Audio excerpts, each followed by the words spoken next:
So hello friends, কেমন আছো তোমরা সবাই? আশা করছি ভালো আছো। আলহামদুলিল্লাহ আমিও অনেক ভালো আছি। তো অনেক দিন পরে মনে হলো যে একটু চুলোয় রান্না করে খাই, মাটির চুলোতে। যেহেতু অনেক দিন ধরেই আমার চুলোয় রান্না করার অতটা অভিজ্ঞতাও নেই, তারপরেও একটু মন চাচ্ছিল যে চুলোয় একটু রান্না করে খাই। অনেক দিন ধরে খাওয়া হয়নি, যেহেতু যখন বাড়িতে ছিলাম কিছু কিছু সময় মা বাবার বাড়িতে গিয়েও খাওয়া হতো চুলোয় রান্না করে। তো সেই উদ্দেশ্যে আজকে চুলোয় রান্না করছি। আর প্রথমে আলু দিয়ে ভেন্ডি দিয়ে ভাজা করছি। তো তোমরা আমার ফুল ভিডিও দেখবে, কেউ স্কিপ করবে না প্লিজ বন্ধুরা। তোমাদের সাপোর্ট ছাড়া কোনো কিছুই করা সম্ভব নয়। তোমরা আমার ভিডিও বেশি বেশি করে দেখো আর প্লিজ আমাকে বেশি বেশি করে সাপোর্ট করো। তো আমি কখন কোন মশলা দিচ্ছি কিংবা কী করছি সেগুলো আর মুখে বললাম না, তোমরা নিজেরাই দেখে নাও। আর সবাই এই আলু ভাজা এটা সেটা সব মানুষই করতে জানে, এমনকি ছোট ছোট বাচ্চারাও তারাও করতে পারে, নতুন করে কিছু বলার নেই। আর আজকে আমি রান্না করছিলাম আলু দিয়ে ভেন্ডি ভাজা করছিলাম। আর যেহেতু মাংস রান্না করব, বিফ, তো আমার ছেলে খায় না। আর খায় না বললে ভুল হবে, কারণ ও খাওয়া শেখেনি এখনও। তো ওর জন্য একটা ডিম ভাজি করব, ডিমের পোচ। আর এই যে দেখতে পাচ্ছ, অভিজ্ঞতা না থাকলে যা হয় আর কি, সব কিছু তলায় ধরে গিয়েছিল, লেগে গিয়েছিল, পুরো পুড়ে গিয়েছে কড়াইটা। তো দেখতে পাচ্ছ। আর এখানে আমি ডিমের পোচ করে নিলাম আমার ছেলের জন্য। তো কেমন হয়েছে দেখো। তো আলুটা আমি ভেজে নিয়েছি ভালো মতোই।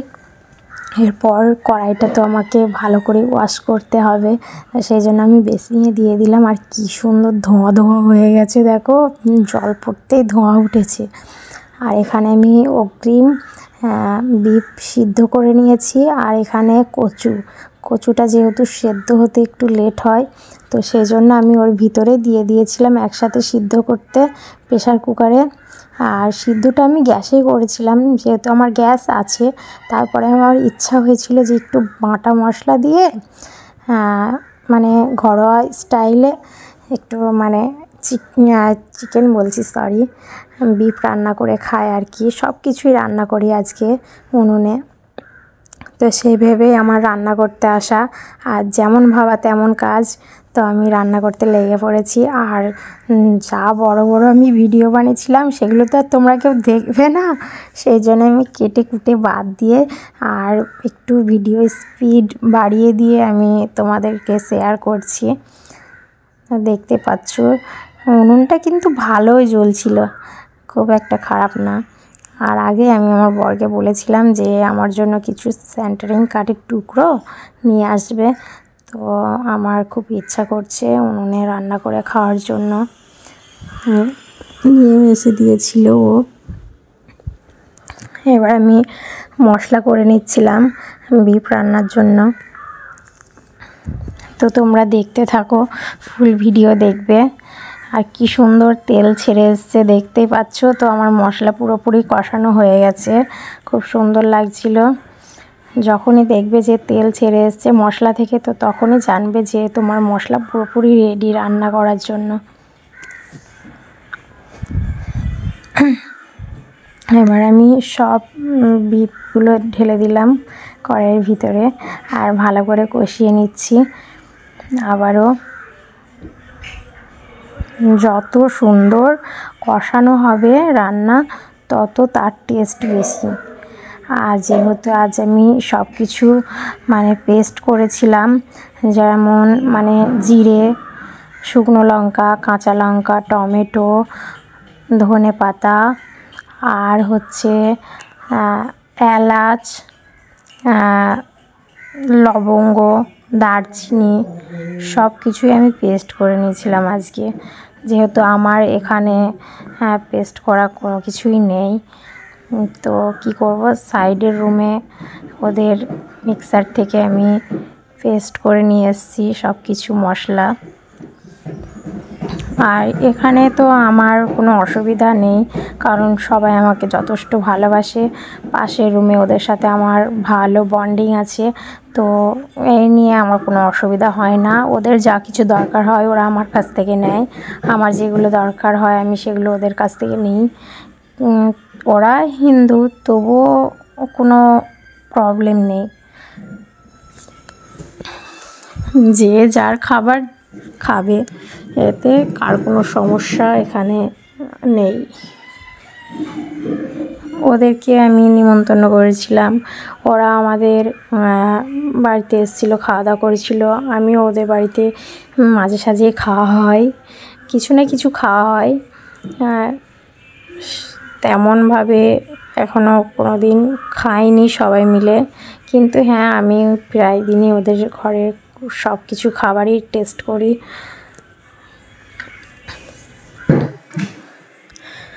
আর এখানকার রান্না বান্না পুরোই অন্য রকম, মানে আমাদের রান্না বান্না পুরো অন্য রকম, আর এখানকার রান্না বান্না পুরো অন্য রকম, আলাদা টেস্ট। অতটা আমাদের ভালো লাগে না, কিন্তু এদের কাছে ফেভারিট। আর এই গ্লাসের জলটা দেখতে পাচ্ছ, এটা প্রেসার কুকারের ভিতরে যে জলটা ছিল সিদ্ধ করার সময়, সেই জলটা আমি রেখে দিয়েছিলাম, ফেলিনি, ফেলবো কেন, এটা তো ভালো জল, সিদ্ধ করা। তেল ভাসছে দেখতে পাচ্ছ। আর আমি কিছু আমার জন্য কষানো মাংস তুলে নিয়েছি, মাংস রান্না করছি, আর না কষানো মাংস খেলে হয়। আর এই দেখো, যখন ফুটে গেছে তখন আমি কচুগুলো দিয়ে দিয়েছিলাম, কারণ কচুগুলো অগ্রিম সিদ্ধ করা ছিল, আর তাড়াতাড়ি দিলে কি হতো, কচুটা একদমই গলে যেত, খুঁজে পাওয়া যেত না। তারপর আমি একটু ঢাকনা চাপা দিয়ে দিয়েছিলাম, যাতে আর একটু ভালো হয় রান্নাটা। তো দেখতে পাচ্ছ আমার রান্না প্রায় কমপ্লিটের দিকে, আর পুরো তেল ছেড়ে এসছে। এখন আমি ভয়েস দিচ্ছি, তো আমার এখনই দেখে দিয়ে জল চলে আসছে। আর এত সুন্দর হয়েছিল বন্ধুরা রান্নাটা, তোমাদের কি বলবো, অসম্ভব টেস্ট। আর যেহেতু সব কিছু বাটা মশলা দিয়েছিলাম, তো কালারটা একটু অন্যরকম লাগছে। কাঁচা ঝাল দিয়ে রান্না করলে কি বলো তো, একটু আলাদা রকমের কালার আসে। তো দেখতে পাচ্ছ কত সুন্দর রান্নাটা লাগছে, জাস্ট ওয়াও ওয়াও। এই যে আমার রান্না পুরোপুরি কমপ্লিট।